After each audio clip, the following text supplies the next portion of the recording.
Amém. A paz do Senhor para os irmãos. Amém? Amém. Neste dia de domingo, dia 8 de agosto, onde é comemorado o Dia dos Pais, quero parabenizar a todos os pais pelo vosso dia. Que Deus abençoe vocês grandemente. Que vocês continuem sendo exemplo para seus filhos e sua família. Amém? Oremos. Deus amado, Pai querido, te damos graças, Senhor, por essa oportunidade que o Senhor nos concede na manhã desse dia, Pai.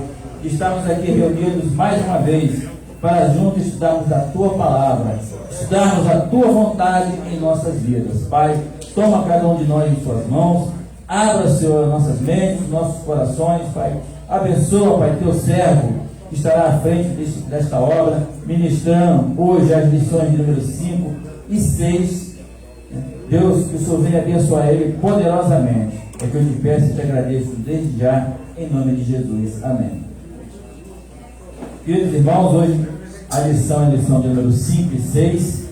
E o título da lição 5 é o reinado de Acázias. E a sexta é o profeta Elias e Eliseu, seu sucessor. Quem teve a oportunidade de estudar a lição em casa, né, viu como a lição está maravilhosa e tem um grande ensinamento para nossas vidas, né? Para que nós possamos fazer a obra do Senhor com mais diligência, né? As classes podem ir para suas salas, tá? E nosso irmão Felipe também pode estar aqui já para começar o início da escola. É 10h30, né, Marcos? 10h30? É. 10h30.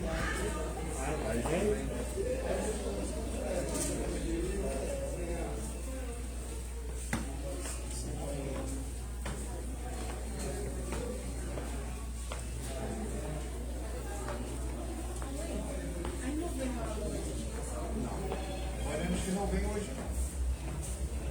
Mãe, está viajando. Está viajando não, foi lá visitar o filho. Paz do Senhor, igreja. Amém? Deixa eu botar o notebook aqui, peraí, que eu não estou conseguindo passar com esse controle aqui não.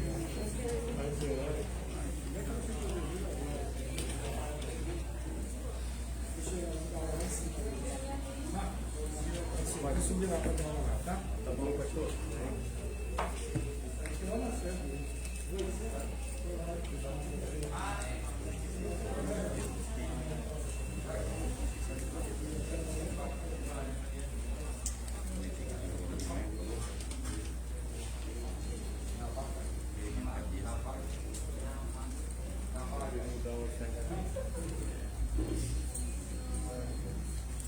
Bom, hoje a gente vai estudar 2 lições, porque a gente vai recuperar uma semana que a gente ficou sem. Amém? Então, como o presbítero Marcos falou, primeiro a gente vai estudar a lição 5, que é a lição O Reinado de Acázias. Essa lição aí, Reinado de Acázias, e depois a gente vai para a lição 6, que é o fim do ministério do profeta Elias e o início do seu sucessor, que é o profeta Eliseu. Nessa lição 6 a gente vai ver só o fim e bem o início do profeta Eliseu. Não vamos se aprofundar, tá, no ministério de Eliseu, porque isso já vai ser na lição 7. E vamos lá, então, lição 5, o reinado de Acázias. Durante a aula eu vou estar olhando meu celular aqui, mas não é o meu WhatsApp, tá? São as minhas anotações.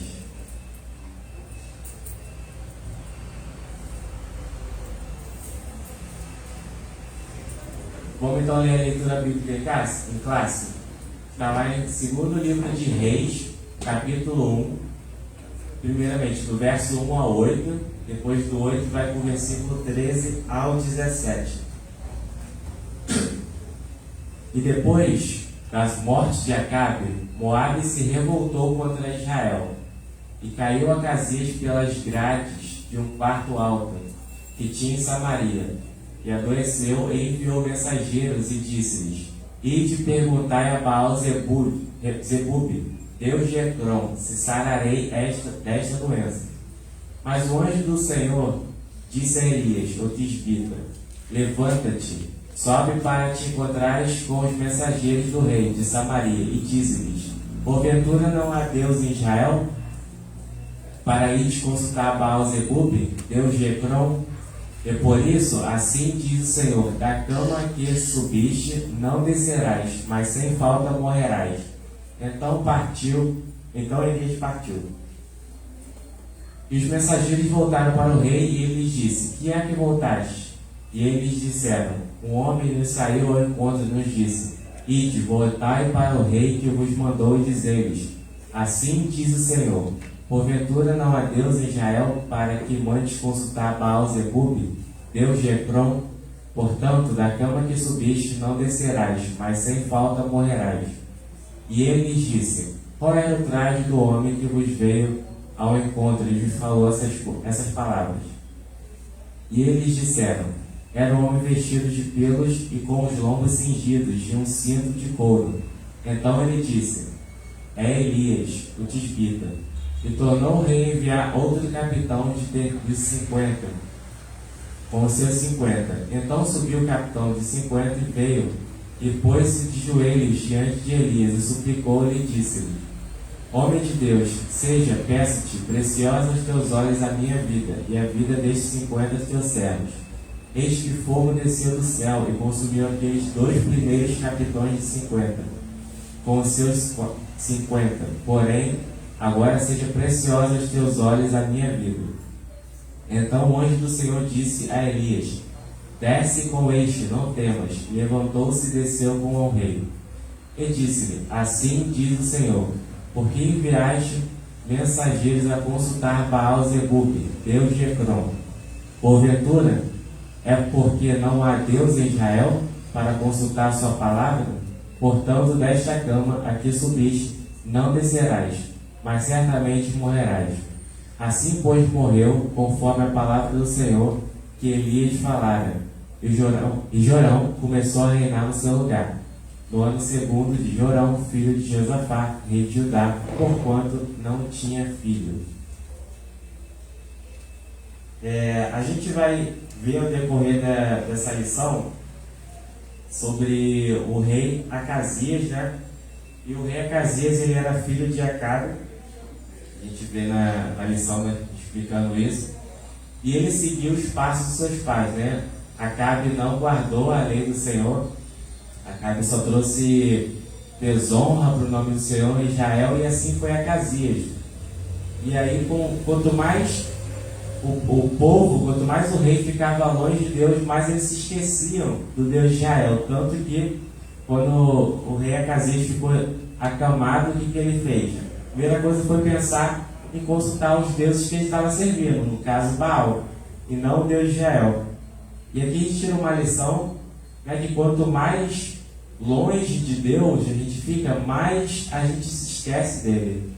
Quanto mais perto de algo a gente fica, mais a gente se lembra desse algo. Então, como cristãos, como servos do Senhor, a gente tem que estar cada vez mais perto do Senhor, porque a gente vai cada vez mais confiar e depender dele. Então a gente aprende muito sobre dependência de Deus nessa lição também. O texto áureo diz assim, Salmo 7, verso 9: tenha já fim a malícia dos ímpios, mas estabeleça-se o justo, pois tu, ó justo Deus, provas o coração e a mente. Verdade prática: a coragem de Elias é exemplo e incentivo para os que são chamados a pregar e exortar segundo a palavra de Deus, independentemente de classe, raça ou credo. O ponto central: a infidelidade leva o nosso relacionamento com Deus à ruína. E no decorrer dessa lição a gente vai ter os objetivos, que é no tópico 1, descrever idolatria e infidelidade de Acasias. No tópico 2, assinalar a coragem de Elias. No tópico 3, identificar as consequências dos atos de Acasias. Esses daí são os tópicos. Vamos lá. Na introdução, diz assim: Acasias cometeu um ato de infidelidade a Deus ao consultar Baal-zebub sobre o seu destino. o Senhor, através do profeta Elias, advertiu severamente o rei sobre esse gravíssimo erro, anunciando o decreto de sua morte. Uma coisa que a gente aprende na Bíblia é que Deus, primeiro ele fala para nós, até os fariseus, né, interrogam Jesus, quais são os mandamentos, o mandamento mais importante? E Jesus fala lá, né? Não terá outros deuses e amar o Senhor sobre todas as coisas, com todo o seu coração, todo o seu entendimento. Então, o mandamento mais importante que a gente encontra na Bíblia é amar Deus sobre todas as coisas. E ao decorrer da Bíblia a gente vê que Deus, ele não tolera, ele não divide a sua adoração, a glória dele com ninguém. E isso é uma coisa que sempre irou ao Senhor. E a gente sempre viu isso ao decorrer, principalmente no livro de Reis, né, quando morre o rei, entra o novo. E aí sempre a gente vê reis se desviando e aí adorando os deuses, e isso sempre irritava muito a Deus. E uma coisa que a gente aprende aqui, que a gente não pode dividir a nossa atenção, a nossa devoção ao Senhor. E isso pode ser, não necessariamente relacionado a gente adorar outros deuses, mas às vezes a gente pega ao decorrer da nossa vida e começa a dividir nossa atenção com alguma coisa que está roubando a glória de Deus na nossa vida. Isso pode trazer grandes consequências e a ira do Senhor sobre nós. E aí, Jesus ainda fala, né, o segundo mandamento, amar sobre todas as coisas, amar o nosso próximo como a nós mesmos. Isso aí tudo resumido. Jesus praticamente resumiu a Bíblia: amar o Senhor e amar o nosso próximo. Se a gente conseguir fazer isso, a gente vai ter uma vida plena com Ele. E aí no tópico 1, a gente vai ver detalhadamente a questão do reinado de Acasias, da sua idolatria. Ele era filho de Acabe e Jezabel e foi sucessor de seu pai no trono de Israel. Acasias venerava o deus Baal-zebub, tá? E acreditava-se que esse deus Baal-zebub, ele tinha o dom de profecia. Então por isso que Acasias, né? Porque cada deus tinha sua função. E aí, por isso que Acasias, quando adoeceu, ele pediu para os seus servos ir lá consultar o deus de Baal-zebub, porque ele queria uma profecia desse deus, né, para saber se iria ser curado ou não. E aí ele acabou, né, transferindo a autoridade para Baal-zebub, ao invés de reconhecer que Deus é o Deus Todo-Poderoso, ele que é o Deus da profecia. E ele, ao adoecer em razão de uma queda, né, ele enviou mensageiros para consultar essa divindade. E hoje, a gente até falei na última lição a questão de qual era a mensagem, para quem era a mensagem de Elias. Era para o povo de Israel, quando ele confrontou lá os profetas de Baal e tudo para o povo se arrepender, e era para Israel. E aqui Acasias, né, era do povo de Israel, e assim por causa dele também o povo estava se desviando. Porque sempre quando o rei se desviava, a gente vê isso em Reis e Crônicas, o povo também se desviava. Então isso é muito importante, a questão da liderança, a questão qual caminho a liderança está seguindo, porque o povo tende a seguir também. E aí, pegando no contexto de hoje, né, nós cristãos, será que às vezes a gente não tem esse perigo, né, de consultar alguma coisa sem ser o Senhor? Eu vejo muito, principalmente hoje, com muitos jovens e adolescentes, no contexto geral, tá? Mas não só jovens e adolescentes, pessoas de mais idade também, consultando horóscopo. Cristão, consultando signo, consultando horóscopo do dia. Deixa eu ler aqui hoje, o que fala o meu horóscopo? Ah, eu sou tal signo, deixa eu ver o que está falando sobre mim. Isso aí é uma forma de consultar Baal. É uma forma de você estar consultando uma coisa de astrologia. Tem toda uma questão de espiritismo aí, essa questão de astrologia. Isso aí, aquilo ali não é ciência. Aquilo ali é algo espiritual, você está buscando, você está consultando o seu futuro. E a Bíblia condena isso. E aí cristãos hoje em dia fazendo isso. E você acha que Deus não está... Deus está se agradando disso? Cristão consultar horóscopo. Então por isso que a gente tem que tomar o cuidado, porque a gente vê na Bíblia coisas muito contextuais da época, adoração dos deuses e tudo, e às vezes a gente pensa que por a gente não adorar outro Deus, significa que simplesmente está tudo bem, só porque a gente não está necessariamente adorando outro Deus, mas a gente pode estar acabando fazendo algo, alguma coisa ser um Deus na nossa vida, e isso Deus não quer. Então a gente aprende com essa lição o cuidado que a gente deve ter com relação à fidelidade ao Senhor. E não só isso, a gente vê a questão de Acasias da cura. Às vezes a gente procura pessoas específicas, ou até já vi cristão procurando simpatia para receber algo. Simpatia é uma forma de feitiçaria, gente. É um ritual que você está fazendo para alcançar algo.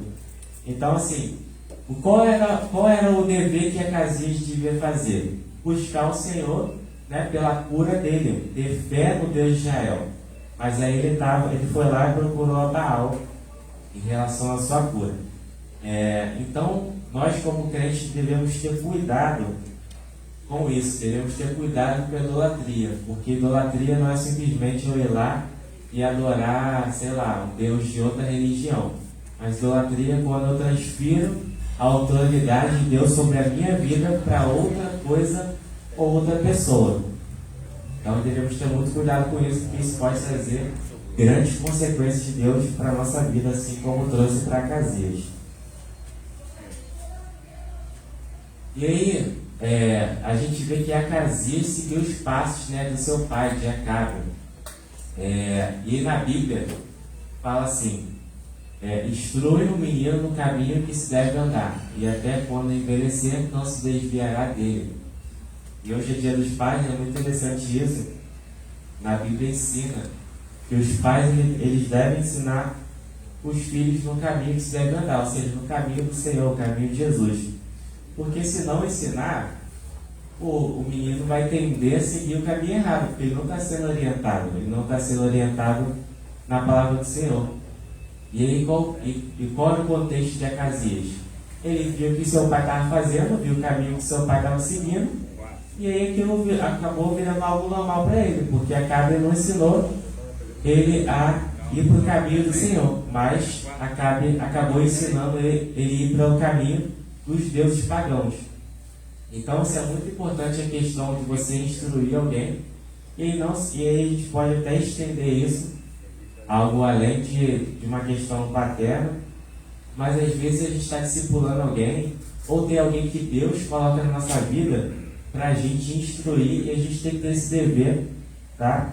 Porque muitas das vezes a gente acaba se tornando exemplo para outras pessoas, e a gente tem que ter um cuidado, porque ainda mais nós como cristãos, né? Se a gente dá mau exemplo, aqueles que estão se espelhando em nós vão acabar seguindo esse mau exemplo. E isso entra na questão de liderança, entra na questão de paternidade, de cristandade, enfim. Então é muito importante quando nós instruímos alguém no caminho certo.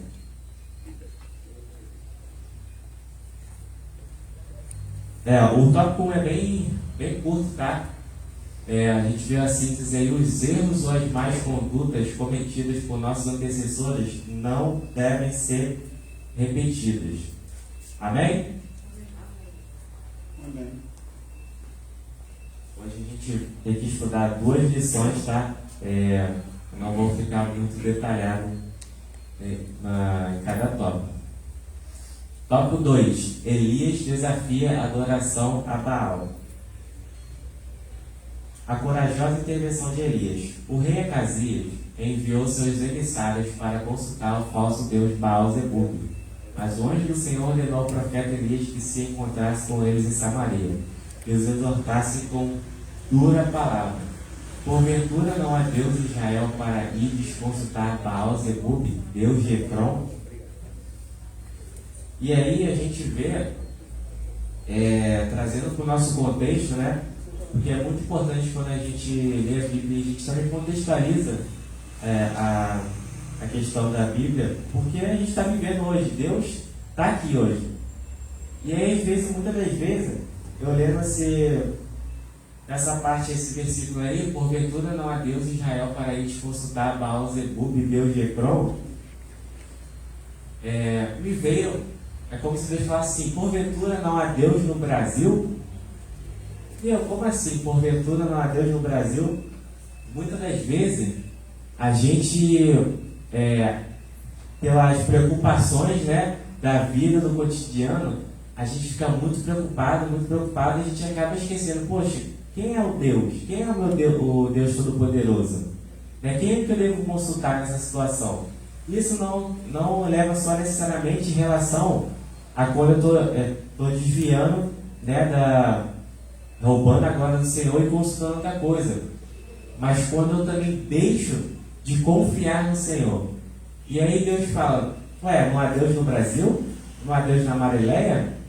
Por que você está perdendo a sua fé?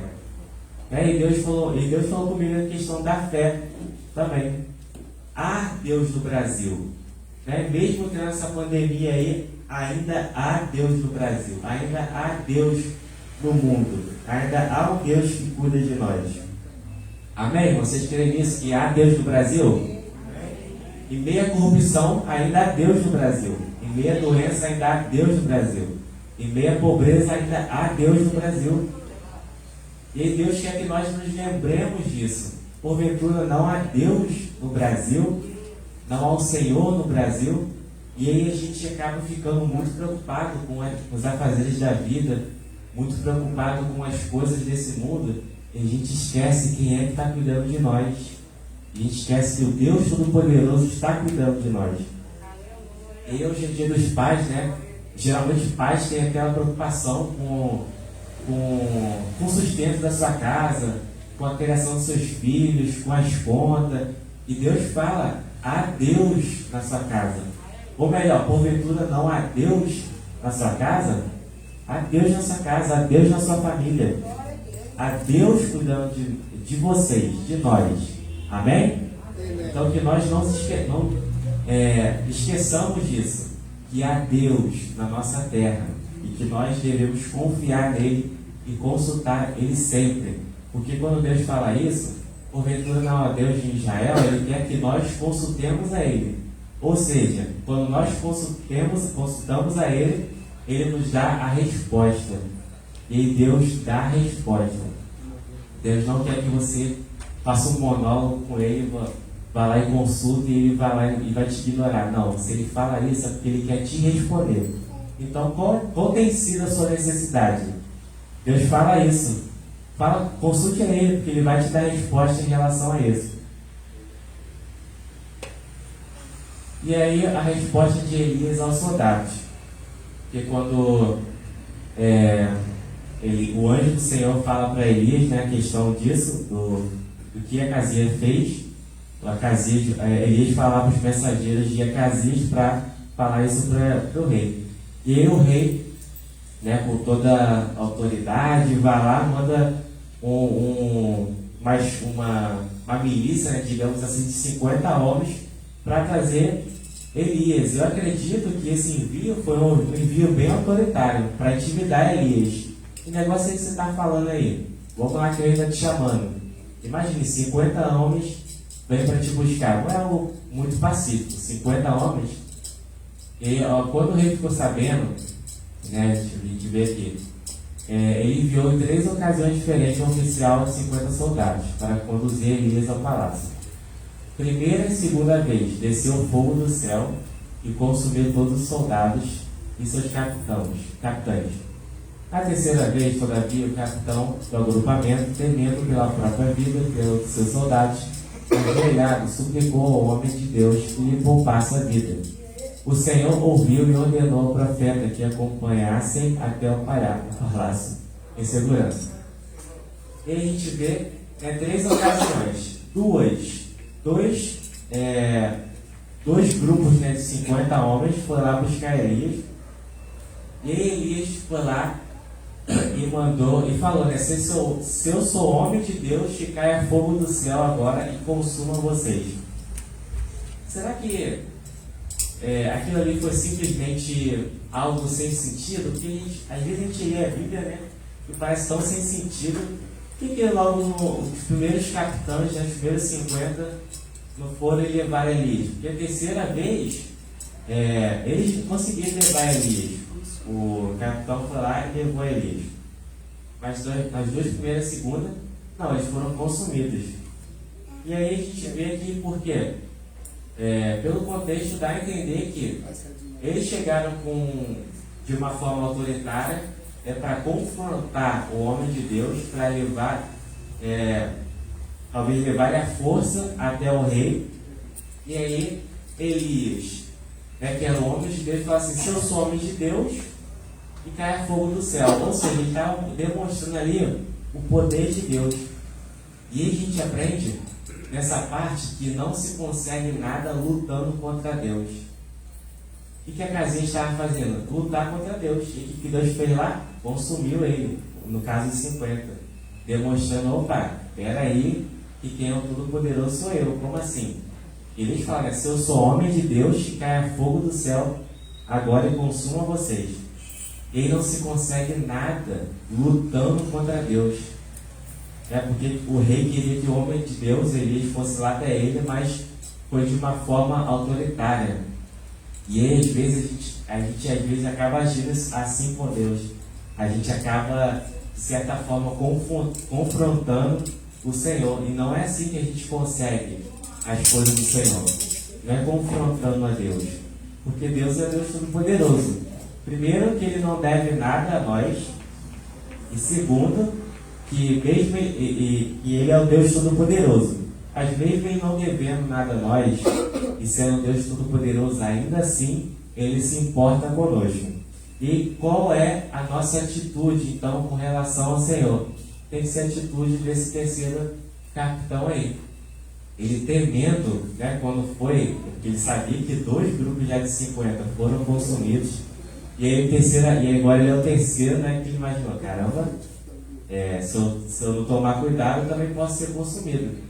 E ele foi lá, temendo a sua vida, se ajoelhou e suplicou ao homem de Deus que poupasse a vida dele e pediu misericórdia para que, se pudesse, ele viesse com ele. E a gente aprende aqui que é assim que nós devemos agir com o Senhor, com toda a humildade, com todo o temor, porque quando esse homem agiu dessa forma, o que o anjo do Senhor falou para ele? Vai lá e desce com ele. Porque esse veio diferente. Esse reconheceu a autoridade que estava sobre Elias, a divindade do Senhor que estava atuando na vida de Elias. E assim devemos ser nós. Quando a gente vai até o Senhor, a gente não pode chegar assim, assim, assim e acabou. Não. A gente tem que chegar com humildade, reconhecendo quem Ele é, reconhecendo que Ele é o Deus Todo-Poderoso. E a gente não tem que ter um temor do Senhor no sentido de desespero, mas um temor de respeito, porque é o Deus Todo-Poderoso, é o nosso Senhor. E quando a gente age assim, Deus vai lá e responde.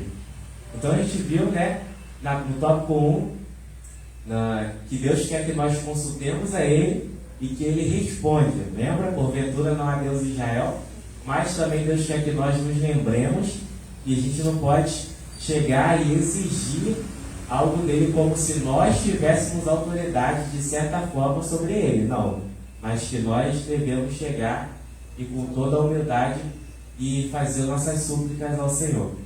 E aí o Senhor vai agir a nosso favor.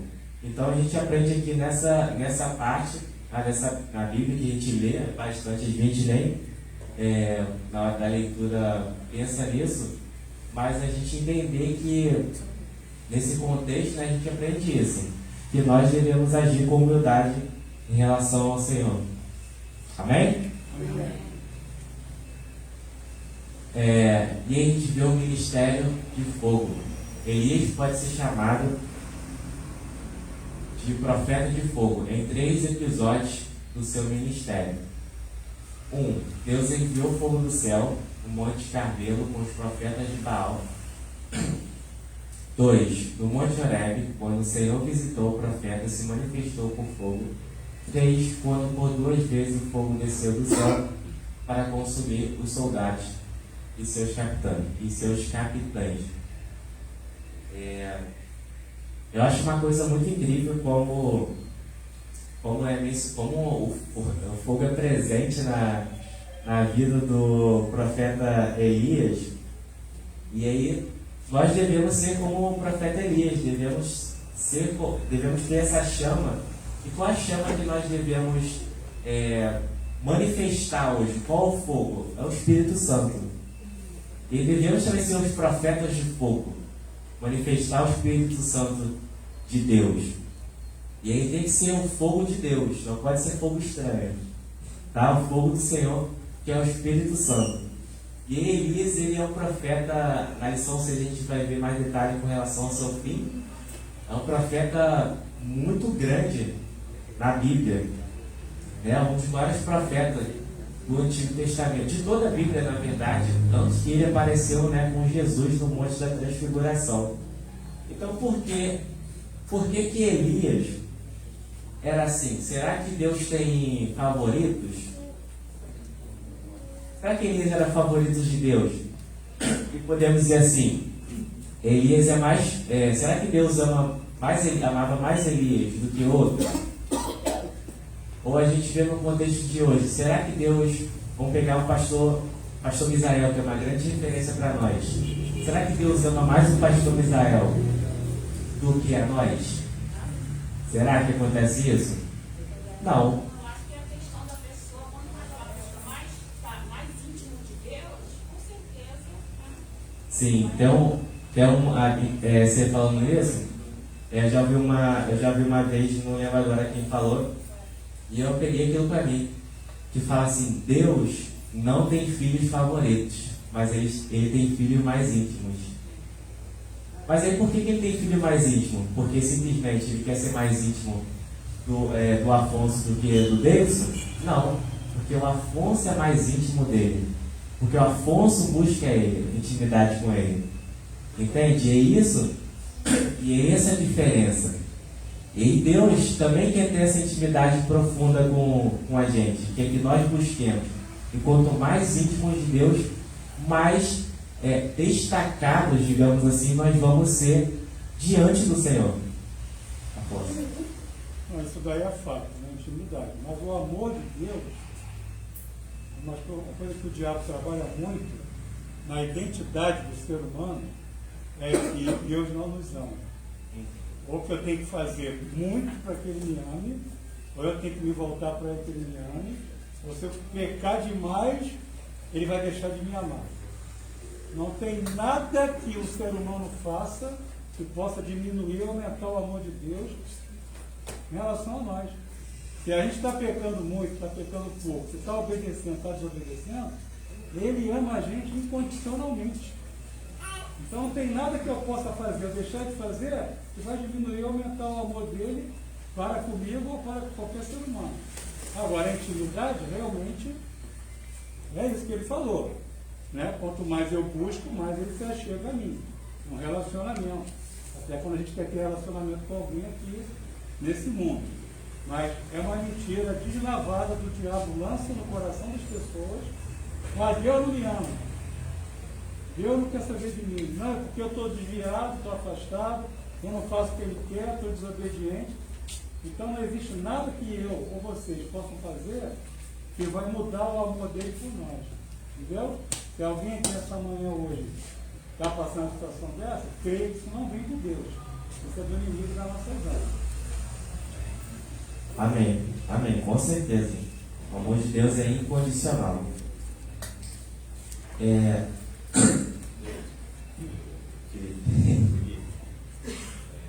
Complementando o que o Afonso tem falado, o pastor sempre está falando aqui: quanto mais você se alinha com a palavra, mais você se aproxima e estreita sua comunhão com Deus. Só isso, amém? Amém. Amém.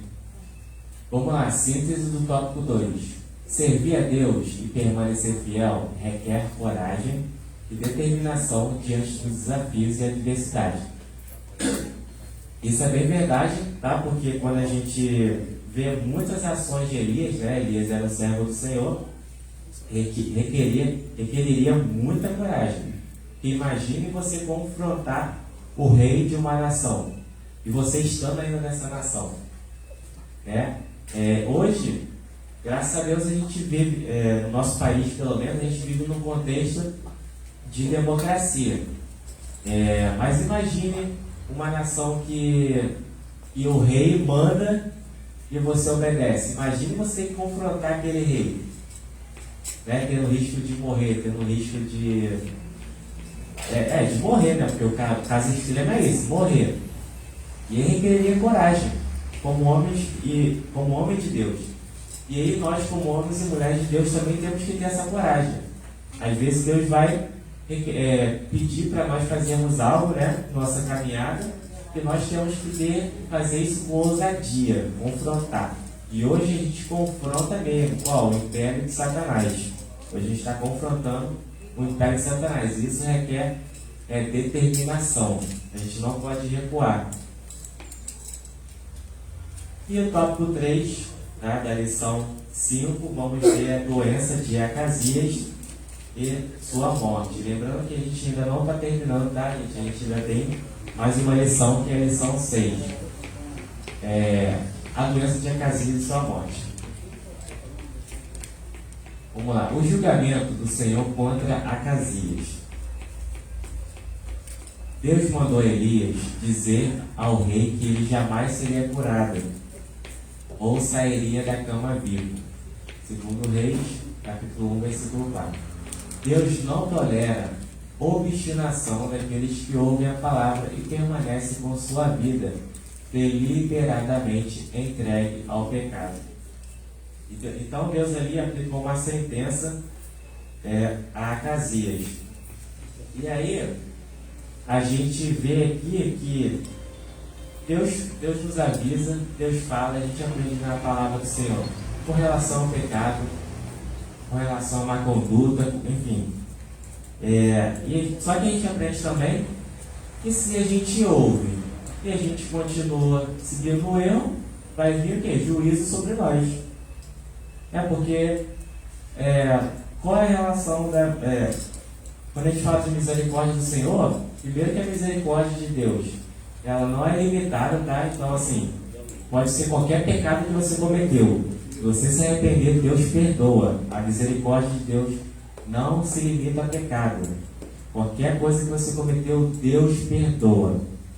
Mas, se a gente lê a Bíblia, ouve a palavra do Senhor, né, ouve a voz de Deus, e a gente continua vivendo uma vida de pecado, e quando eu digo viver uma vida de pecado, não é pecar, tá? Porque todos nós pecamos, mas uma vida que eu decido desobedecer ao Senhor e simplesmente ignorar a palavra dele, o que vem? Juízo sobre nós. E a gente vamos abrir a Bíblia no livro de Hebreus, capítulo 6, vamos ver do verso 1 até o 6. Hebreus 6.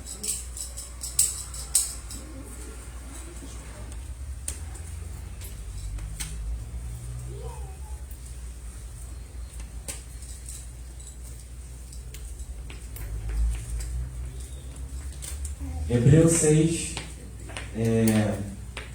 do verso 1, vamos ler até o 6. Por isso, deixando os princípios elementares da doutrina de Cristo, avancemos para o que é perfeito, não lançando de novo a base do arrependimento de obras mortas e da fé em Deus, o ensino de batismos da imposição de mãos, da ressurreição dos mortos e do juízo eterno. Isso faremos, se Deus o permitir. É impossível, pois, que aqueles que, uma vez foram iluminados, provaram o dom celestial, se tornaram participantes do Espírito Santo, provaram a boa palavra de Deus e os poderes do mundo vindouro, e caíram, sim, é impossível outra vez renová-los para arrependimento, visto que, de novo, estão crucificando para si mesmo o Filho de Deus e expondo a zombaria. A gente tem que ter um cuidado, tá? Quando a gente lê essa passagem de Hebreus, para a gente não pensar de que quem se desvia significa que ela está condenada ao inferno, não tem mais jeito para ela, tá? A gente tem que tomar cuidado disso. Não é isso necessariamente que a Bíblia fala. Porque qual é o contexto de Hebreus, né? Essa carta aos Hebreus. E que esse autor, que a gente não sabe quem é, mas a gente crê que foi inspirado pelo Espírito Santo, está falando aqui.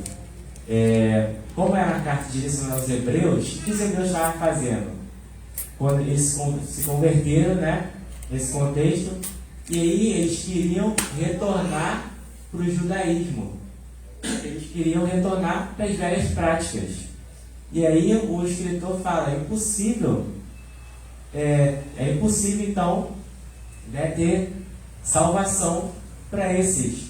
Por quê? Não tem como você crucificar Jesus de novo.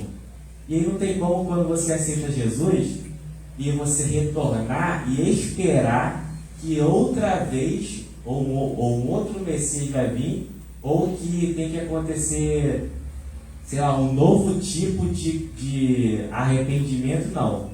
O que tem que fazer então? Se arrepender e retornar para quem? Para o Senhor Jesus. E esse é o contexto. O que está dizendo aqui? Não é que esses hebreus, eles não poderiam retornar para o Senhor Jesus, não poderiam se arrepender para ser salvo, mas que eles simplesmente seguiram outro caminho.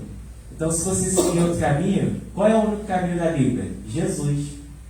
Se você segue outro, é impossível você ser salvo, porque não há outro caminho, a não ser Jesus.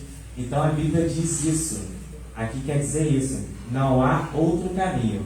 Então quando a gente fala dessa questão de vir o juízo de Deus, não é necessariamente, tá, entre aspas, que a pessoa pecou, mas é porque ela não se arrependeu, ela decidiu seguir um outro caminho, e não o caminho de arrependimento que é o Senhor Jesus Cristo. Sim, evangelista. Exatamente, baseado nesse texto que algumas denominações pregam a salvação eterna. Só que diz que se for pior, porque nunca foi salvo. E a pessoa que foi salva,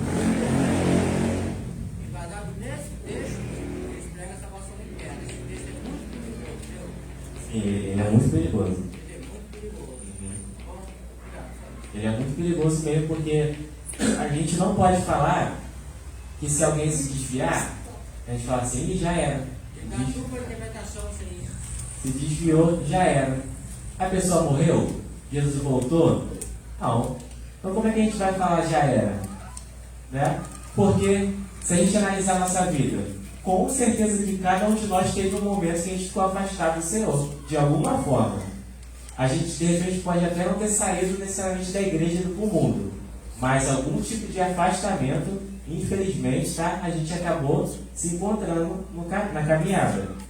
E aí, será que, imagina se a gente pensasse isso, ou se fosse assim, acabou, não tem mais jeito, a gente já estava condenado ao inferno, e não estaremos aqui ouvindo a palavra de Deus. Mas não, o que aconteceu? Nós nos arrependemos e retornamos para o Senhor. Então, assim, quem se desviou, né, ou quem está afastado, desviado, a gente não pode falar que aquela pessoa vai para o inferno. A gente pode falar que se ela continuar nesse caminho, ela pode ir para o inferno. Mas a gente pode dar a sentença, ó, acabou, se desviou, está condenado. Não, porque ela pode se arrepender e retornar para o caminho do Senhor, e aí voltar, né, ao caminho de salvação. Então a gente tem que ter muito cuidado. Por isso que é bom você estudar o contexto, tá? Igual essa questão de Hebreus. O contexto aí eram os judeus que estavam retornando para o judaísmo. Então é muito importante a gente estudar o contexto que a gente lê na Bíblia. O item 2. A determinação de Elias e a morte do rei. Ao ser convocado à presença do rei, o profeta não titubeou em repetir: desta cama a que subiste, não descerás, mas certamente morrerás. A palavra de Deus dada ao profeta Elias se cumpriu e o rei Acasias faleceu. E quando Deus deu a sentença, né? Não teve mais jeito. E aí, daqui a pouco a gente vai ler um versículo aqui. Ah tá, já vamos ler agora. Mas primeiro, será que Acasias não poderia se arrepender? Poderia, mas ele não se arrependeu. Você vê como é que o coração era duro, igual dos seus pais, né? De Jezabel, de Acabe. Será que se Acasias, no momento que Deus deu aquela palavra para ele, no adeus Israel, né, deu a sentença, será que ele não poderia se arrepender, se ajoelhar, se humilhar perante o Senhor, e o Senhor mudar a sentença, e o Senhor perdoar ele? Porque a gente vê isso na Bíblia. Muitos exemplos, né? Davi foi um exemplo, quando o profeta Natan vai lá e fala com isso. Qual foi o primeiro ato de Davi? Se arrepender na hora.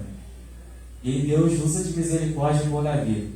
Teve um rei, se não me engano, o rei Ezequias, que Deus foi lá e deu a sentença de morte também para ele. Acho que até posteriormente até o profeta Eliseu entregou a sentença, e no mesmo momento ele foi lá e se arrependeu. E Eliseu já estava indo embora, Deus falou: opa, vai lá e volta e fala que eu vou dar mais 15 anos de vida para ele.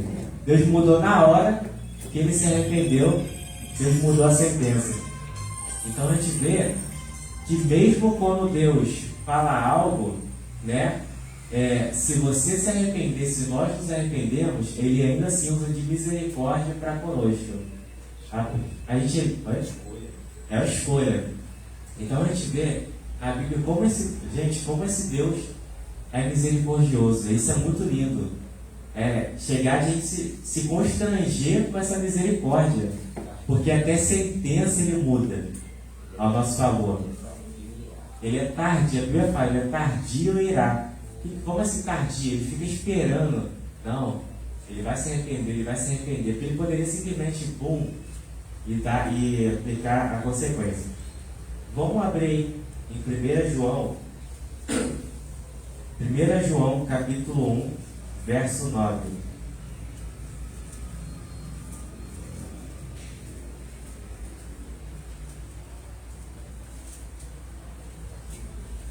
Primeira João, capítulo 1, verso 9. Vamos ler do verso 8. Vamos ler do 8 ao 10.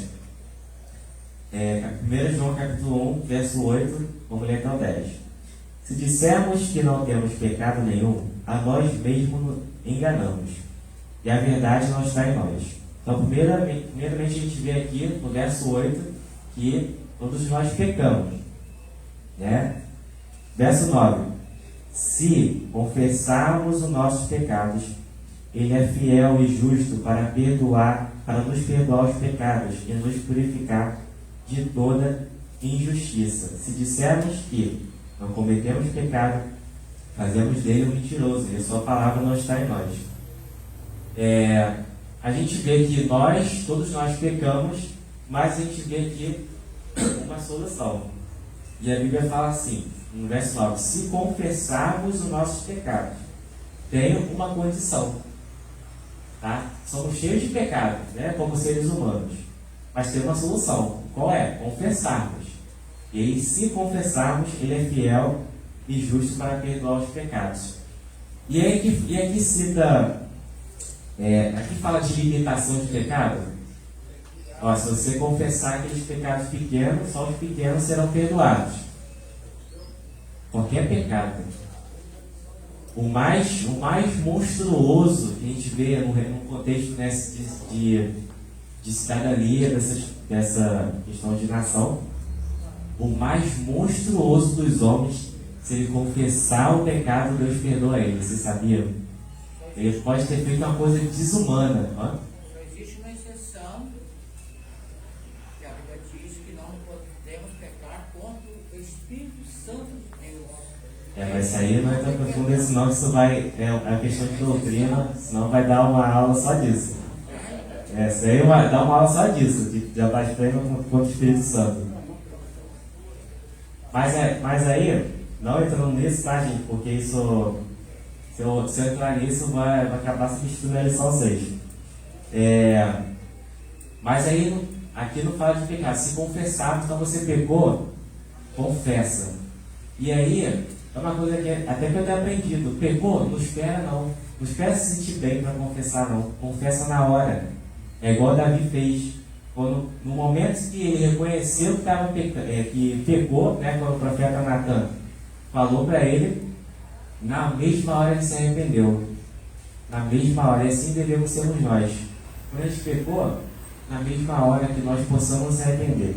E se nós confessarmos, Ele é fiel para nos perdoar. Então entra muito o que o Afonso falou. Primeiro, Deus ama nós incondicionalmente. E mesmo que você está cheio de pecado, mesmo que você não confessou ainda, Deus ainda te ama de qualquer forma, incondicionalmente. E a gente não pode cair no engano de Satanás de achar que só porque pecamos, tá? Deus nos ama menos. Até porque a gente viu aqui, se a gente disser que nós não cometemos pecado, fazemos dele um mentiroso. Então, por mais santo que nós somos, ainda assim pecamos. Não podemos dizer que não temos pecado. Então, a gente tem que tomar cuidado para não ouvir a voz do inimigo, porque Deus nos ama incondicionalmente. Primeiro, Deus te ama, não importa o que você fazer, não importa o que você faça. E segundo, que não importa o que você faça, confesse que Deus vai perdoar. Deus ama tanto a gente, que Ele só deixa o inimigo fazer com a gente tentar aquilo que Ele sabe que a gente pode suportar. É verdade. Ele não deixa o inimigo passar o limite de cada um.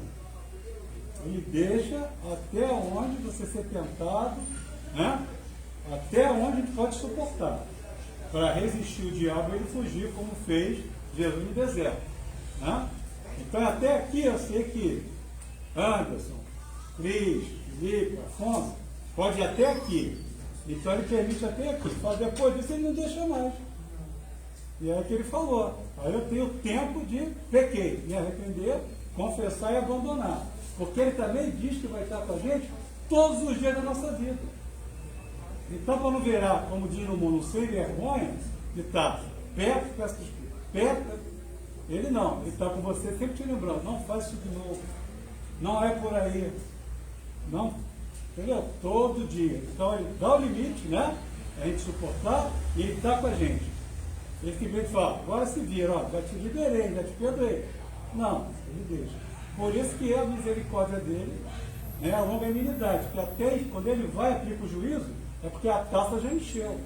Porque tem gente que, infelizmente, na Bíblia e hoje ainda brinca com Deus. Simplesmente assim. Não, está de boa, vou fazer. Não, Deus sabe, vou fazer. Não, vou. E aí você vai fazendo o quê? Se afastando dele. O Espírito Santo, ele te ama, mas não compactou com o pecado. E o diabo vai chegando e vai cada vez mais o quê?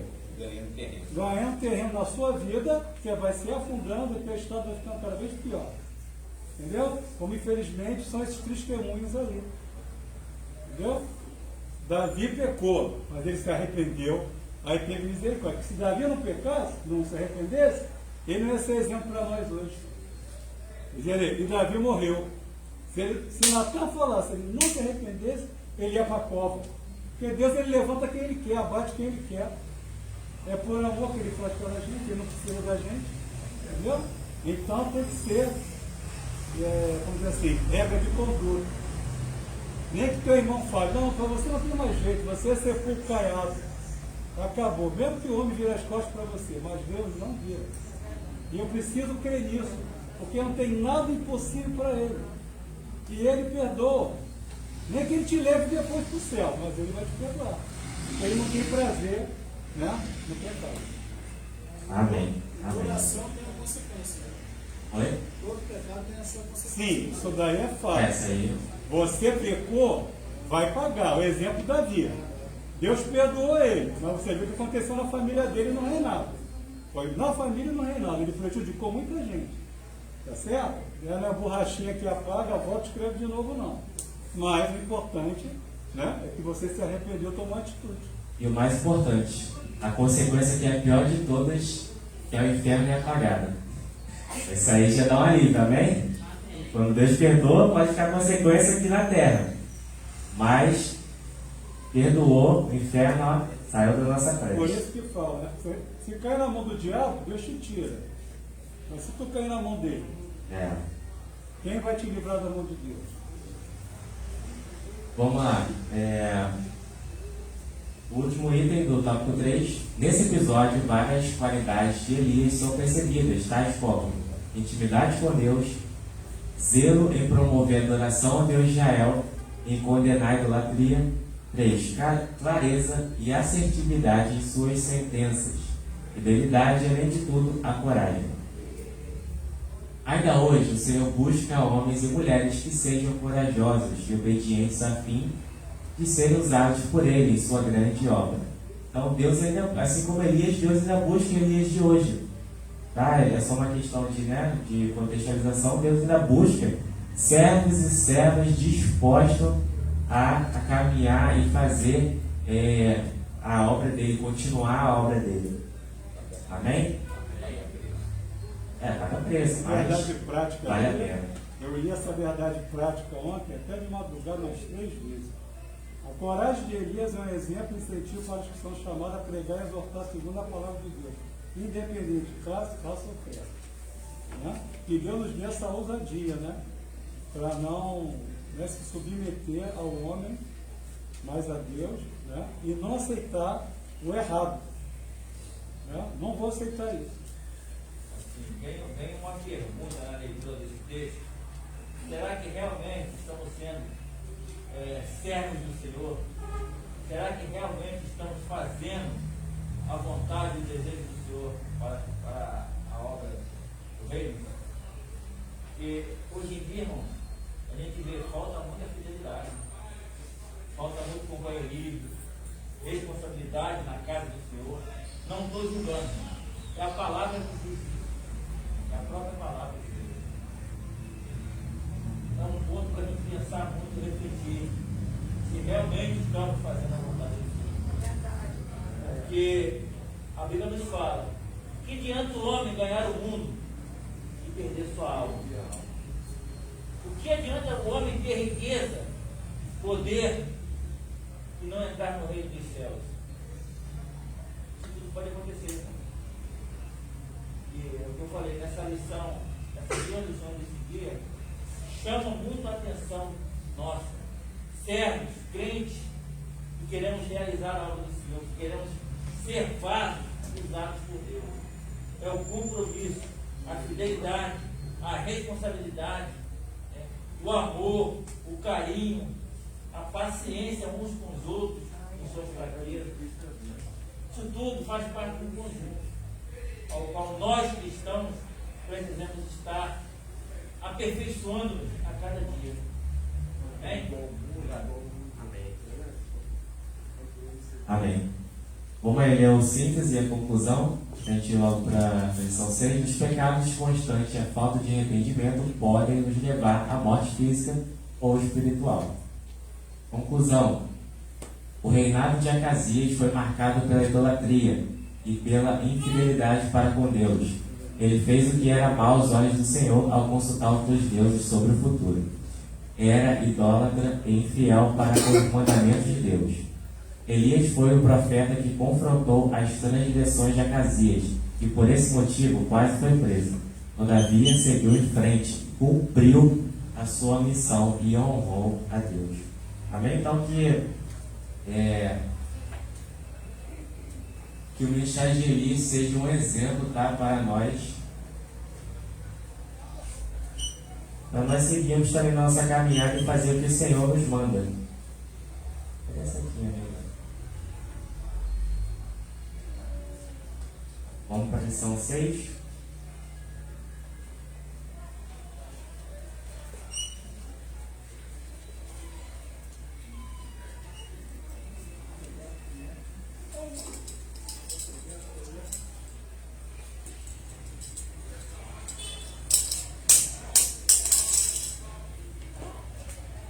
Vamos lá, lição 6. O profeta Eliseu e seu sucessor.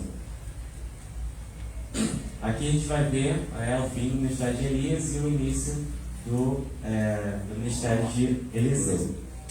Leitura bíblica, 2 Reis, capítulo 2, versículo 1 ao 15. Sucedeu, pois, que, havendo o Senhor de elevar a Elias no redemoinho ao céu, Elias partiu com Eliseu de Gilgal. E disse Elias e Eliseu: fica-te aqui, porque o Senhor me enviou. Ele disse Elias a Eliseu, no caso: fica-te aqui, porque o Senhor me enviou a Betel. Porém, Eliseu disse: vive o Senhor e vive a tua alma, que não te deixarei. E assim foram a Betel. 3. Então os filhos dos profetas que estavam em Betel saíram a Eliseu e lhe disseram: sabes que o Senhor hoje tomará o teu Senhor por de cima da tua cabeça. E ele disse: também eu bem o sei, calai-vos.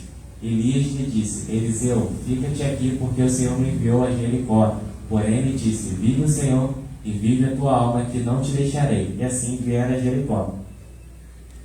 Então os filhos dos profetas que estavam em Jericó se chegaram a Eliseu e lhe disseram: sabes que o Senhor hoje tomará o teu Senhor por cima da tua cabeça? E ele disse: também eu bem sei, calai-vos. E Elias disse: fica-te aqui, porque o Senhor me enviou ao Jordão. Mas ele disse: vive o Senhor e vive a tua alma, que não te deixarei. E assim ambos foram juntos. E foram 50 homens dos filhos dos profetas, que de longe pararam de frente. E eles ambos pararam junto ao Jordão.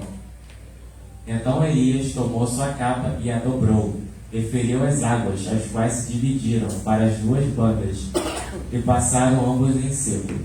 Sucedeu, pois, que, havendo eles passado, Elias disse a Eliseu: pede-me o que queres que te faça, antes que seja tomado de ti. E disse Eliseu: peço-te que haja porção dobrada do teu espírito sobre mim. E Elias disse: coisa dura pediste. Se me vires quando for tomado de ti, assim te fará. Porém, se não te fará, porém, se não, não se fará. E sucedeu que, indo eles andando, falando, eis que um carro de fogo, com cavalos de fogo, os separou um do outro. E Elias subiu ao céu num redemoinho. O que vendo Eliseu clamou: meu pai, carros de Israel e seus cavaleiros. E nunca mais o viu, e tomando de suas vestes, as rasgou em duas partes. Também lhe voltou a capa de Elias, que lhe caíra, e voltou-se e parou à borda do Jordão, e tomou a capa de Elias, que lhe caíra, e feriu as águas, e disse: onde está o Senhor, Deus de Elias? Então feriu as águas, e se dividiram elas para uma banda, para uma e outra banda. E Eliseu passou.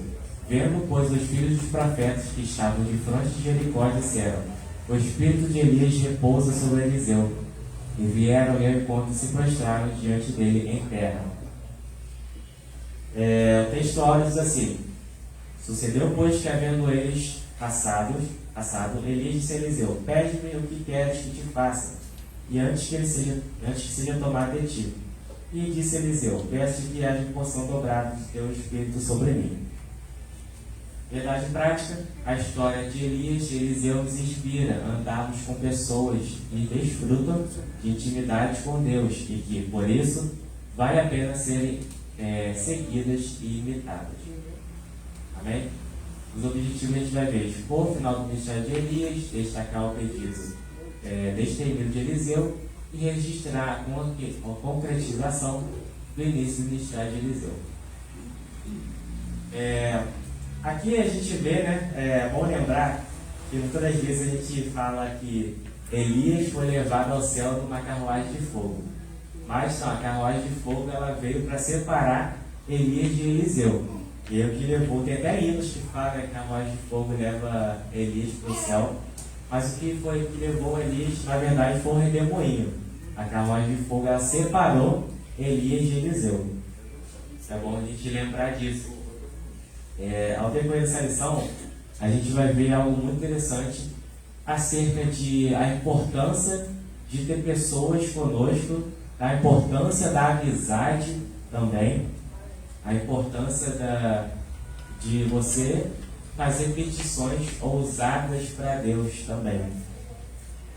Introdução. Então você vê que até no final, até o fogo, né? O carruagem que é? De fogo. A festa de fogo mesmo, né? Ele era com fogo. O negócio era com fogo. O ministério de Elias estava terminando. quando Deus ordenou que ungisse seu sucessor. O escolhido foi Eliseu. O fim do ministério de Elias e o início do ministério de Eliseu são o assunto desta lição.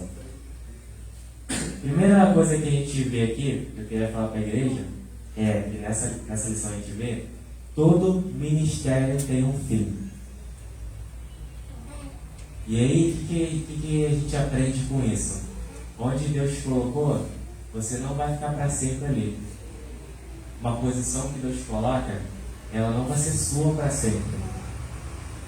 O ministério que Deus te dá, envolvendo um contexto, ela não funciona só com a sua vida. Quando você morre, vai continuar. E o que a gente aprende com isso? A importância de fazer sucessores. Elias fez um sucessor, Moisés fez um sucessor, que era Josué, Jesus fez um sucessor, que somos nós, os apóstolos, os discípulos, nós somos os sucessores. Então, olha a importância de fazer sucessão. A gente não pode achar que a gente vai ficar ali para sempre. Quando a gente morrer, vai ter que continuar, porque a obra de Deus não para. Então, a importância de nós fazermos sucessores, discipularmos alguém sob orientação de Deus para ficar no nosso lugar. Discípulos, temos que fazer discípulos. Vamos lá. Tópico 1. A despedida de Elias. Item 1. O ministério de Elias termina. Elias realizou grandes feitos em seu ministério profético. No entanto, mesmo diante de tamanhas realizações, chegou a hora que o profeta ia encerrar a sua missão na terra.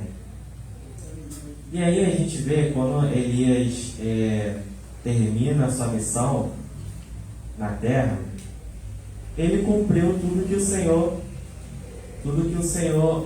ordenou a ele. A gente vê isso, né, que tanto o próprio Senhor leva ele. Então ele cumpriu tudo que o Senhor ordenou a ele.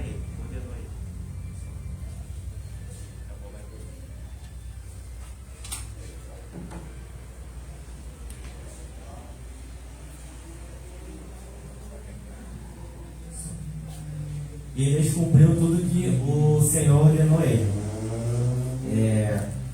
Vamos ver aí, para a gente contextualizar melhor essa questão de você cumprir, né, antes de você partir.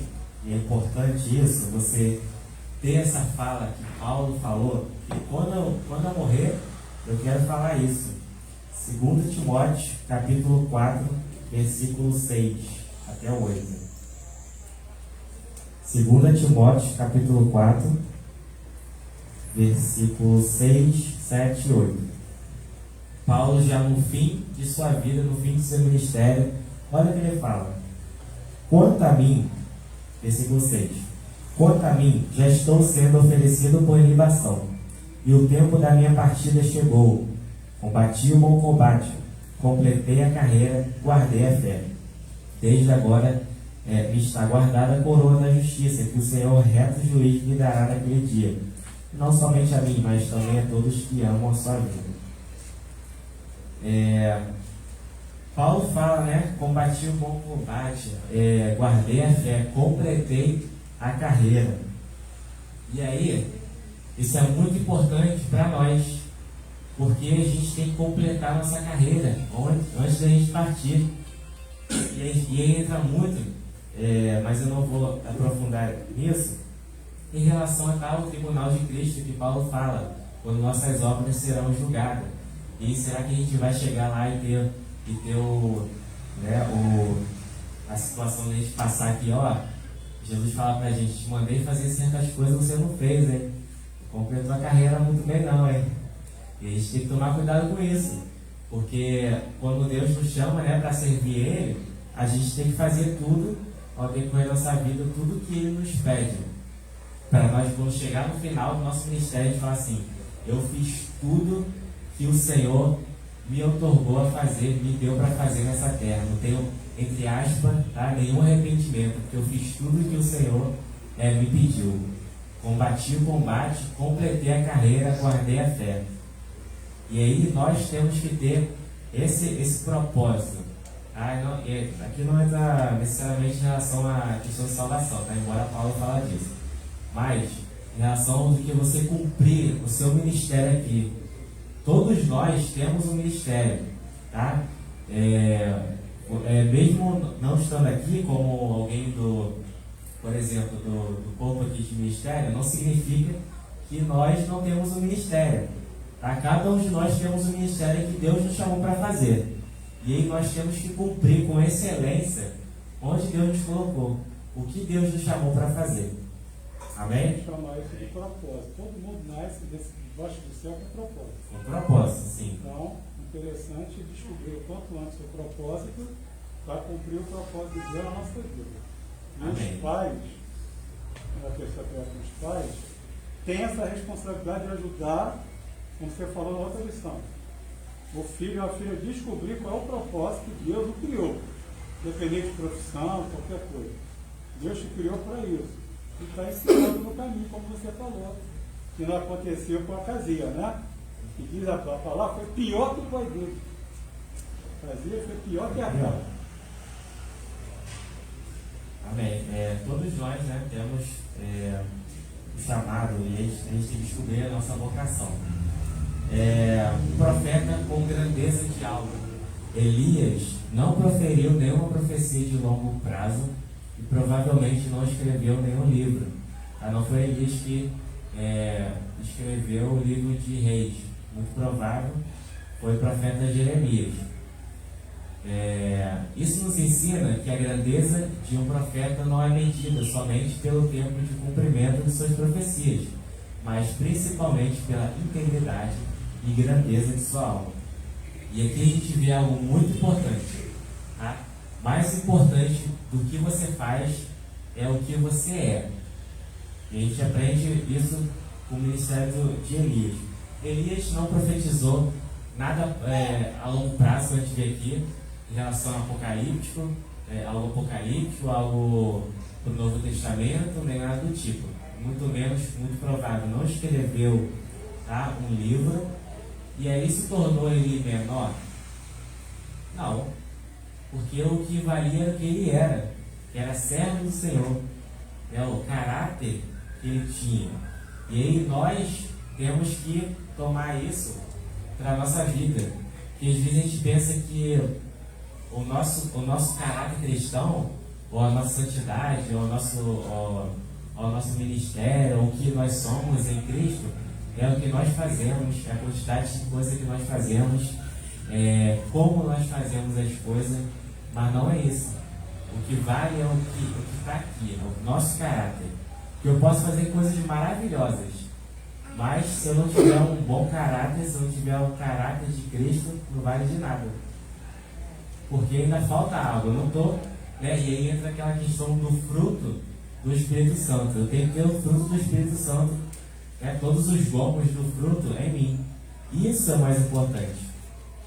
Então, o que vai... Oi? Elias era Quem era Elias? Tisbita. Sim. Não fala igual Sansão, que nasceu de fulano, ciclano, na cidade tal, desde o ventre foi prometido. Não. O que a Bíblia fala? Fala Tisbita. Sim. Só isso. Igual a gente vê a questão de Davi, né? Menor lá na casa, que era Davi, né? No contexto social, nada. Tava lá, você tem mais um filho? Já tem um lá, pai, o próprio pai, né? O próprio pai. Tem um lá cuidando lá, mas só tá lá, pequeno, aquilo ali não vai ser rei, não é rei não. E Deus foi ele mesmo que Deus escolheu, por quê? Porque Deus conhecia o coração de Davi. E aí essa é a importância, né? Do nosso coração, do nosso caráter diante do Senhor. E quando nós temos o caráter de Cristo, quando nós temos um coração devoto a Cristo, tá? Devoção a Cristo, e aí aí que Deus faz coisas muito maiores na nossa vida. Davi, pequeno lá, que não dava nada, se tornou rei. Elias fez grandes coisas também. Não é só porque ele não escreveu, não fez uma profecia a longo prazo que ele não fez grandes coisas, né? Porque é o profeta de fogo que a gente viu. Até para ir embora, como o Afonso falou, chegou lá a carruagem de fogo para separar ele. Tem que pagar direito autoral, né? O Record TV ali, ó. Vai lá, pode ir Não, lá. na verdade é bom colocar, porque você está mostrando que aquela imagem tem nome. Felipe, você falou aí que ele não escreveu nenhuma profecia, né? Mas a guisa de polêmica, e a carta que ele escreveu para o rei? Ele já tinha sido arrebatado. 2 Crônica 21.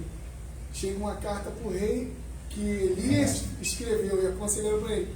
Ué, mas Elias já tinha sido arrebatado, acho que, salvo engano, uns 10 anos atrás. Como é que essa carta foi escrita? Se foi escrita por ele, foi profecia. Sim, mas é por isso que a lição fala que é muito provável que ele não escreveu nenhum livro. E quem é que estava com Jesus na Exatamente. transfiguração? Olha que Quem privilégio. foi que foi escolhido lá de Moisés, que era o topo das galáxias, o povo judeu? Elias. E quem não conheceu a morte como Enoque? Elias. Elias era o top. Se tu quer ser o top, pede a Deus uma unção dobrada de Elias e Eliseu. Mas Isso aí aí, ó, vai ser o top, até pagar o preço. a gente vai entrar nisso. O próprio Elias fala, dura coisa pediste. Porque a gente pensa, a gente quer estar lá nas alturas, mas a gente se esquece que É que a carruagem pega. tem um preço para estar lá nas alturas. E aí a gente vê julgar um lugar de boas recordações. Foi em Gilgal que Elias tomou ciência do término do seu ministério. Elias estava em Gilgal quando iniciou os preparativos para o arrebatamento. Ele mesmo já sabia, né, que seu ministério estava chegando ao fim e que logo ele seria tomado. E aí ele estava já preparando Eliseu, né? Tanto que ele fala, pede o que tu quiseres e eu te dou. Também eles eram chatão, catolado, não, tu foi, eu vou. Eu vou para Jericó. Fica aí, não, eu vou com você. Em nome do Senhor, eu vou para atravessar o Jordão, fica aí, não, eu vou com você. E a gente tem que ser como Eliseu também, agarrar o nosso líder, nosso pastor, nossos líderes aqui, nosso líder de departamento, nossos amigos. Eu vou lá, eu vou fazer tal obra, fica aí, não, eu vou com você. Vou ali pregar, não, eu vou com você, vou contigo. Temos que ser igual Eliseu, seguir esse exemplo, eu estou contigo. Eliseu fez igual o Israel, não largou o anjo, né? Quando não recebeu a bênção. Você só vai embora quando me abençoar. Eliseu estava querendo isso. Não, e há quem diga essa suposição, que Eliseu ficou careca, que quando passou a coragem de fogo, e separou, o fogo pegou no cabelo dele, e aí lambeu. Aí ele ficou careca por causa dele. Deixar a marca lá, né? Igual Jacó, né? Ficou mancando lá com o anjo. Mas não é provável, mas há quem diga isso. Vai, quem sabe? Vai lembrar lá do que aconteceu. Quem sabe? Não, eu já não sei. Olha, Luiz. Ó, cuidado, fala da careca não. Viu o que aconteceu com os meninos que falou da careca de Eliseu, hein? Vai ver a luz, só vai demorar, hein? Mas enfim, vamos lá. Síntese do tópico 1. Todo início tem um fim. Terminar a carreira possuindo mais conquistas do que derrotas é um alvo a ser alcançado. Mas lembrando, né? Nosso ministério vai ter um fim. E aí é importante a gente cumprir com excelência e sermos, né, o nosso melhor para Deus. Tópico 2. O pedido ousado de Eliseu. Aleluia. Item 1. A fidelidade de Eliseu. Antes de Deus levar Elias num redemoinho ao céu, ele mandou o profeta fazer uma viagem da cidade de Gilgal a Betel. Elias disse a Eliseu que ele não precisava ir, mas Eliseu respondeu: não te deixarei. E a gente vê aqui a questão da fidelidade de Eliseu. Aonde tu for, eu vou. E nós temos que ser assim também. Aonde tu for, eu vou. Pastor, vai onde? Vou ali, vou também. Fulano, vai onde? Vou ali, vou também, estou contigo. Porque não é puxar saco não, porque a gente sabe que a autoridade do Senhor está sobre ele. Nós queremos desfrutar também dessa autoridade que está sobre ele, do Senhor. Não é uma questão de puxar saco. Eliseu estava simplesmente puxando saco, mas ele queria seguir os passos de Eliseu. Ele sabia que a autoridade de Deus, o Espírito de Deus estava sobre Elias. E a porção dobrada. Quando Elias percebeu que Eliseu realmente não deixaria ir, em razão de sua lealdade e companheirismo, lhe deu o direito de pedir qualquer coisa que lhe desejasse. Eliseu então disse: peço-te que haja porção dobrada do teu espírito sobre mim. Sobre pedir, né? É sobre pedir, né? Sobre pedir. Sobre pedir. Sobre isso, quer dizer que Deus concedeu a porção dobrada a Eliseu. Elias fez 16, aliás, Deus fez através de Elias 16 milagres. E Eliseu fez 32. O primeiro milagre que Eliseu fez foi com a capa de Elias, no Jordão. E o último milagre, o 32º milagre, Eliseu não sabe até hoje, foi os ossos dele que ressuscitou um guerreiro. O último milagre, eu creio que Eliseu não sabe até hoje. Até depois de morto, né? Até depois de morto fez milagre. É depois de morto. Fez 32 milagres. Esse era o cara, hein? Procurar minuciosamente também vai encontrar isso. Imagina se eu Deus morrer. deu porção dobrada pelo grande milagre. O poder eu não sei. Obrigado, só isso. Amém. Sim, Amém. Deus dá. Vamos aí ver. Eu não poder para de tarefa aí. João, abre aí, João. Evangelho de João, capítulo 14. Evangelho de João, capítulo 14. Verso de número 12.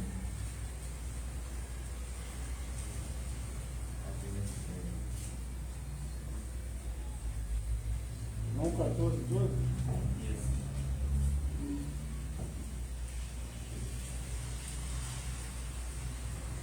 João 14, 12 diz assim, Jesus dizendo, tá? Na verdade vos digo, aquele que crê em mim também fará as obras que eu faço, e fará maiores obras do que esta, porque eu vou para o meu Pai. E aí, será que essa questão de fazer, né, obras maiores estava restrita a Eliseu? Não. Quem é o nosso referencial hoje, né? Elias era a referência de Eliseu. Quem é o nosso maior referencial, o nosso modelo hoje? Jesus. E aí o próprio Senhor Jesus está falando, vocês farão obras maiores do que eu faço. É um privilégio, né? Nós, servos, fazemos obras maiores do que o próprio Senhor. Então, olha aí a questão desse privilégio de que o discípulo cada vez mais fazer coisas maiores, porque esse é o grande propósito do discipulado.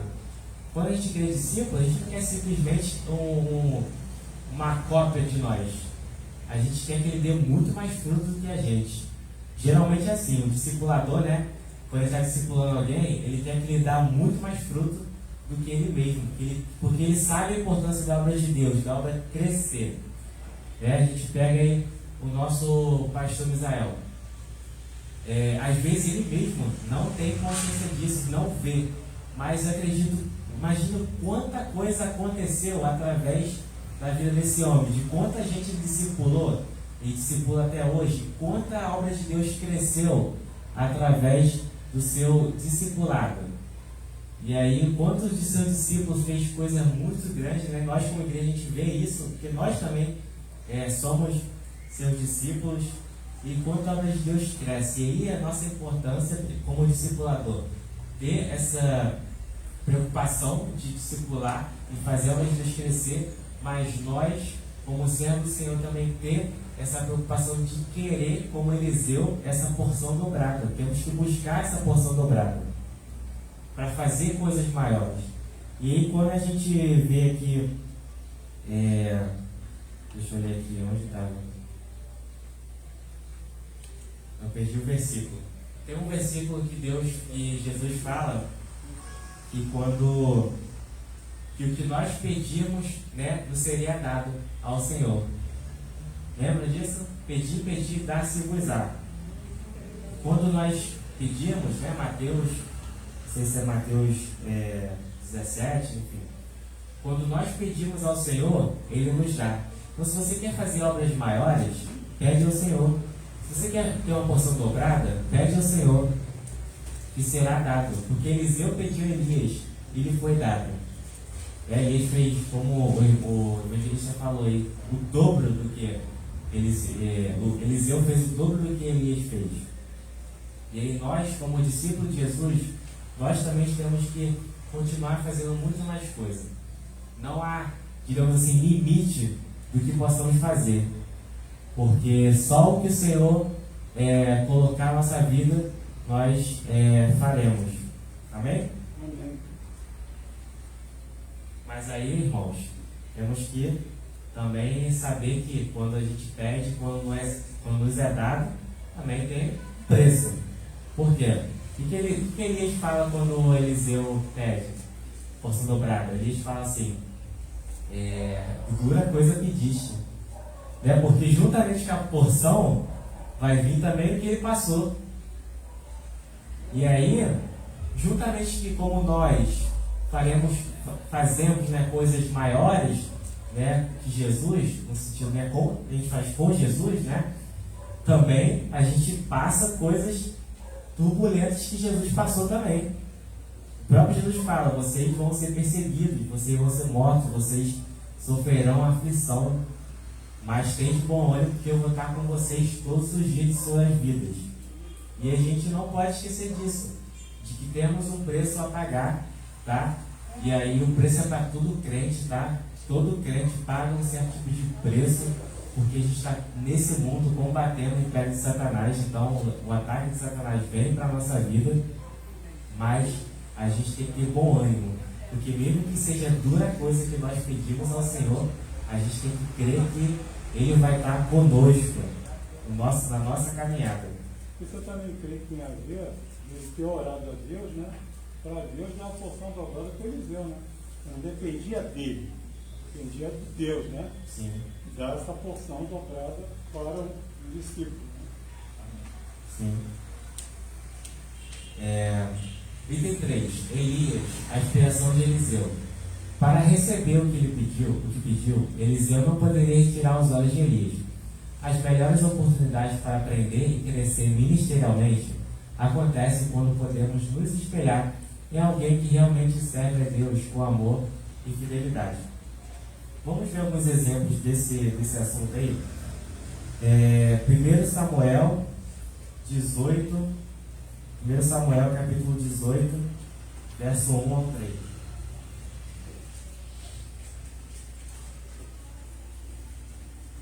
1 Samuel 18, 1 ao 3. Diz assim: E sucedeu que, quando ele terminou de falar, Saul, a alma de Jonatas foi unida à alma de Davi, e Jonatas o amou como sua própria alma. E Saul tomou naquele dia e não mais quis deixá-lo ir para a casa de seu pai. Então Jonatas e Davi fizeram pacto, porque ele o amou como sua própria alma. A gente vê aqui a importância da amizade. E nós, como cristãos, o nosso maior amigo, né, sem dúvida, é o Senhor Jesus. Mas isso não significa que nós devemos andar sozinhos, né, nessa terra. Ninguém vive sozinho.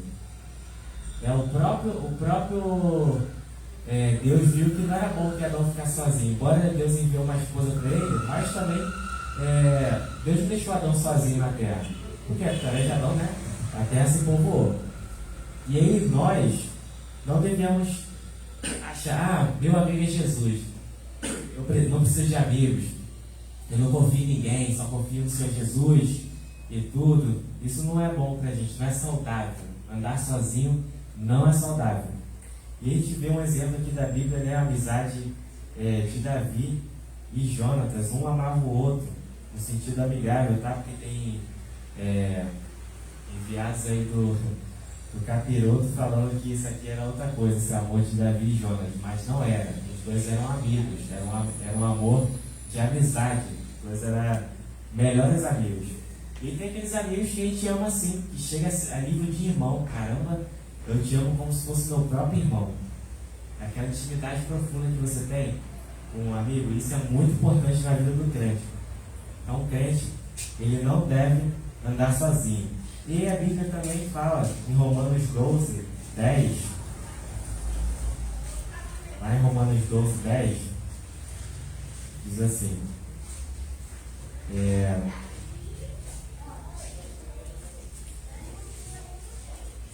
Sede amigavelmente afeiçoados uns aos outros, com amor fraternal, preferindo-vos em honra uns aos outros. Então, a Bíblia fala, né, para nós amarmos uns aos outros com amor fraternal, amor de irmão. Então, é muito importante esse relacionamento que devemos ter com os nossos irmãos. E o provérbio fala assim: na dificuldade, né, nasce o irmão. Quando a gente está aflito também, a gente precisa de amigos. E imagina, você está aflito, né? E você não tem amigo nenhum. Chega a ser uma solidão. Porque você não tem um amigo para te consolar, você não tem um amigo para você desabafar, para você se consultar. E isso não é saudável para nós. E até mesmo bíblico nós procurarmos amigos. E aí Deus, o próprio Deus, então se você não tem amigos, né? Ou então se você acha assim, poxa, eu até tenho amigos, mas ainda falta uma amizade do Senhor, sabe? Uma amizade que vai me ajudar na caminhada, uma amizade que vai servir a Deus comigo. O próprio Deus promove isso. Oi? O próprio Deus promove isso. A gente vê em Atos capítulo 13, verso 2 e 3. Atos 13, verso 2: E ministrando eles ao Senhor e jejuando, disse o Espírito Santo: separa para mim Barnabé e Saulo para a obra para a qual eu vos tenho chamado. Então eles, jejuando e orando, e impondo suas mãos sobre eles, despediram. A gente vê aqui o cuidado que Deus tinha em relação a andar junto. Deus não falou assim: separa para mim só Barnabé e vai sozinho, ou separa para mim só Saulo e vai sozinho. Deus separou os dois: separa para mim Barnabé e Saulo, porque eles iam andar junto, e quando um está fraco, o outro fortalece, quando um cai, o outro levanta. E a Bíblia fala isso, né? E essa é a importância de nós termos amigos, pessoas ao nosso lado para estar junto. Então, para resumir essa parte aqui, não ache que você consiga fazer tudo sozinho, porque você é ser humano, você não consegue. Você é um ser emocional, você é um ser psicológico, e você não consegue lidar com tudo sozinho. Então, tem amigos. E pede a Deus, porque Deus envia amigos. Se você não consegue encontrar uma amizade boa, saudável, peça a Deus, que Deus com certeza vai enviar amigos adequados para a sua vida. E aí Eliseu tinha Elias, né, como alguém, se espelhar como alguém para andar junto. Amém? Viviane. Sabe o que eu vejo nessa questão de amigo? Às vezes, nós cria uma polêmica, que as pessoas, às vezes, por alguma situação desagradável que passou na vida, acaba generalizando. Falar que não tenho amigo porque eu não tenho quem me ajude, quem me procure, mas a gente sempre se coloca no lugar de vítima.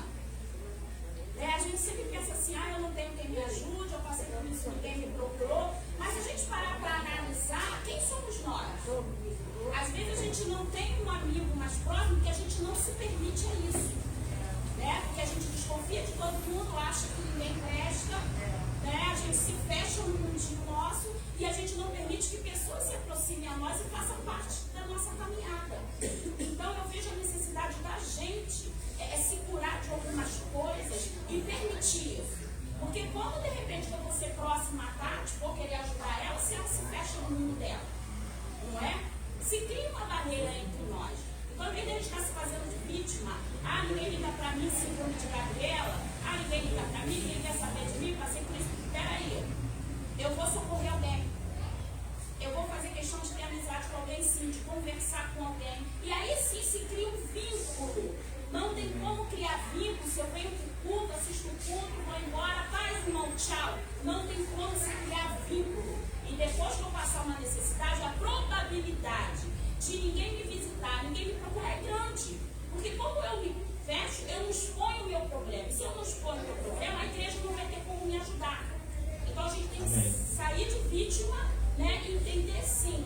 Não ter vergonha de pedir ajuda. Não ter vergonha de ligar para alguém e falar: hoje eu estou triste, eu estou desanimada, eu estou sem ânimo de ir para o culto. Porque quando eu me abrir e fizer isso, a ajuda vai chegar assim.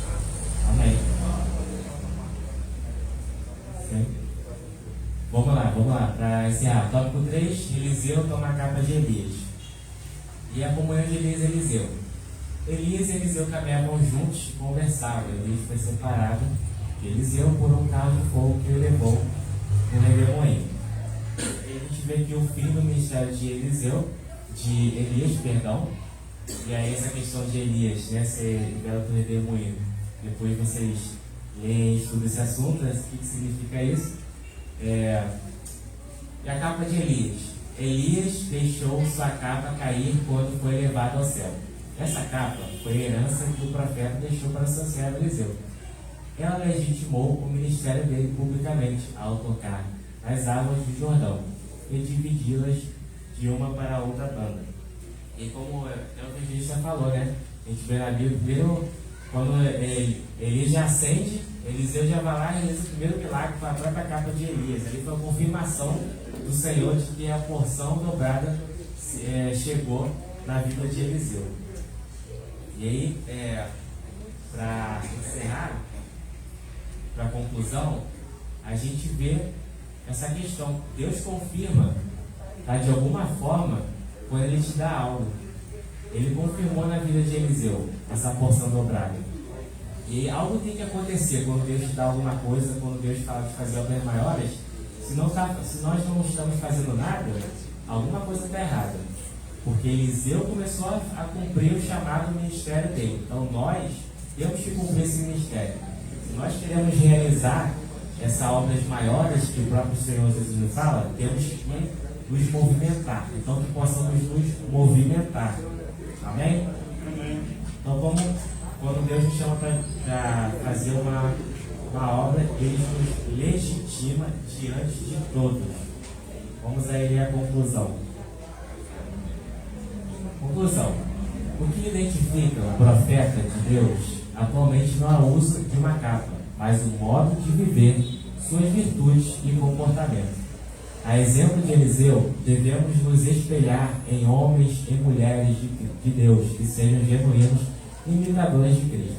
E não apenas isso, precisamos também ser exemplo para os outros, refletindo a imagem do Senhor, não somente nas palavras, mas principalmente nas ações. Amém, irmãos? Então que essa lição venha servir, né, como exemplo na nossa vida, para que nós cada vez mais possamos melhorar a nossa caminhada, porque o Senhor, né, Ele quer que nós melhoremos cada dia mais. Nós sempre temos algo para aprender. E aí a gente viu aqui o fim do ministério de Elias e o início de Eliseu. E a depois da lição da próxima, vocês vão ver mais detalhadamente, né, como que foi o ministério de Eliseu, que foi só o início dele. Também então espero que os irmãos tenham se identificados com essas duas lições, tá? E eu agradeço o presbítero Marcos pela oportunidade, agradeço os irmãos pela paciência de estar me ouvindo aqui por quase 2 horas também. Amém? Muito obrigado. Amém. Muito obrigado. Peço perdão, irmãos, que o tempo é curto. Irmã Viviane, por favor, eu estou atrasado para entregar o pastor, por favor, 2 minutos no máximo. Tá? Tem outra irmã também que vai ter uma palavra. Pega o microfone aqui, por gentileza. Felipe, Deus te abençoe. Continue te dando essa força e entendimento para você fazer a obra dele. Primeiros irmãos que Pai do Senhor, nós pedir essa oportunidade primeiramente para parabenizar os pais, tá? Vocês têm um dia abençoado, parabéns aí pela missão que Deus deu vocês aí de instruir os seus filhos, que vocês tenham paz de vida. Segundo, irmãos, como a igreja sabe, o projeto ele fez um evento para mulheres, na mês passado, foi benção, algumas irmãs foi benção, graças a Deus. E nós faremos para os homens dia 11 de setembro, tá? Todos os homens estão convidados. Ah, eu posso levar meu amigo, meu primo, meu pai? Pode. Ah, só evangélico? Não. O evento será para os homens, não importa quem queira, ele é homem.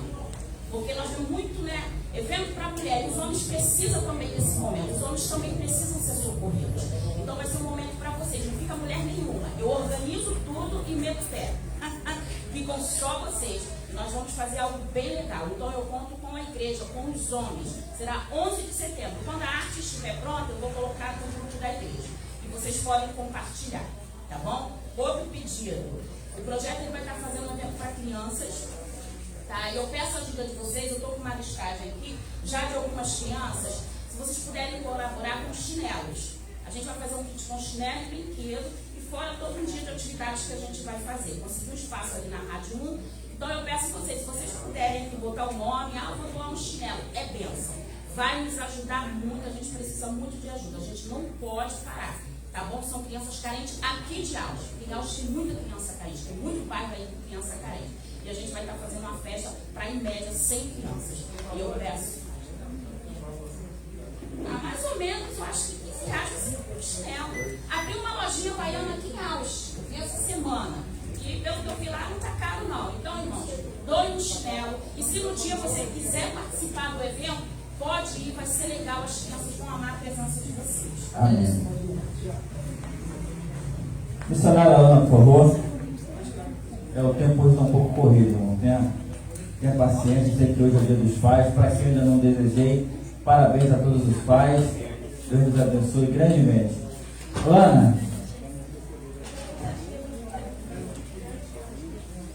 Alê, o microfone por gentileza.